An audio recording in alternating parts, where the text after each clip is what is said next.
మనకి మూవీలో ఉంటాయి కాబట్టి ఆ ఎడ్జ్ వరకు మొత్తం ఆ ఏరియా అంతా మనం చేసుకుంటాం. ఇక్కడ నుంచి కొంచెం 30-40 ఫీట్ వరకు వస్తుంది.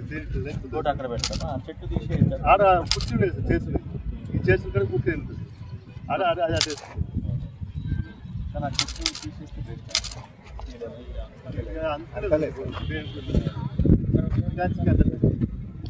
ఎంతవరకు అర్థం ఉంది సార్? 10 ఫీట్ వరకు ఉంటుంది సార్.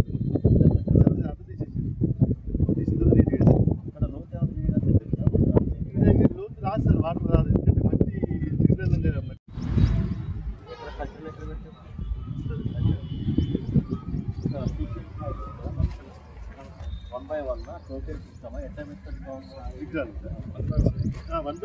అక్కడ మూమెంట్ కూడా మీరు ఇంకా సార్ లైటింగ్ సార్ దాన్ని డివైడ్ చేసి ఇట్లా వస్తుంది సార్ వెహికల్ లైఫ్ ఇట్లా అంటే ఏమో పార్కింగ్ పెడుతుంది. ఇది మన పబ్లిక్ పార్కింగ్ అది ఒక మూమెంట్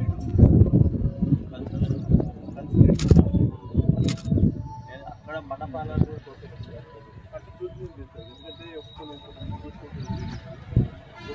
మార్నింగ్ మనకైతే అది రాసుకుంటాం సార్.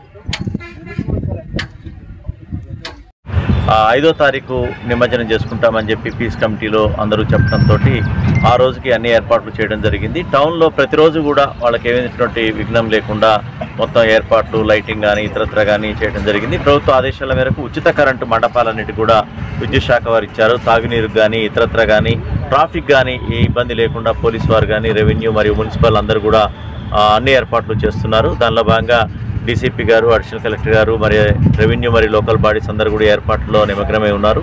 రెవెన్యూ మరియు మున్సిపల్ యంత్రాంగం అంతా కూడా ఆ నిమజ్జనం రోజు చిన్న ఇన్సిడెంట్ జరగకుండా గతం కంటే ఇంకా సౌకర్యవంతంగా జరగాలనే ఉద్దేశంతో ఏర్పాటు చేస్తున్నాం. ఇప్పుడు మనం ఉన్నది ఒక బేస్ కూడా ఏర్పాటు చేశాం. దీని మీదనే మనం బతుకమ్మ కూడా జరుపుకునే విధంగా దసరా రోజు అంతకుముందు వస్తే లేదు మంచి ఏర్పాటు చేసుకొని శాశ్వతంగా మనం దసరా వరకు కూడా మంచి ఏర్పాటు చేసుకునేటట్టుగా కంటిన్యూస్గా ఏర్పాటు కొనసాగించే విధంగా చేయడం జరిగింది. అందరికీ కూడా శుభాకాంక్షలు తెలియజేస్తూ సంయమనం పాటించి 1 by 1 చివరి వరకు కూడా మొత్తం ఈ సౌకర్యాలు ఉంటాయి. అదేవిధంగా పోలీసు వారు బందోబస్తు నడుమున ఏ విధమైన చిన్న అవాంఛనీయ సంఘటన జరగకుండా ఈ యొక్క నిమజ్జన కార్యక్రమాన్ని కూడా జరుపుకునే విఘ్నేష్ని కూడా సగౌరవంగా వీడ్కోలు పలకాలని సందర్భంగా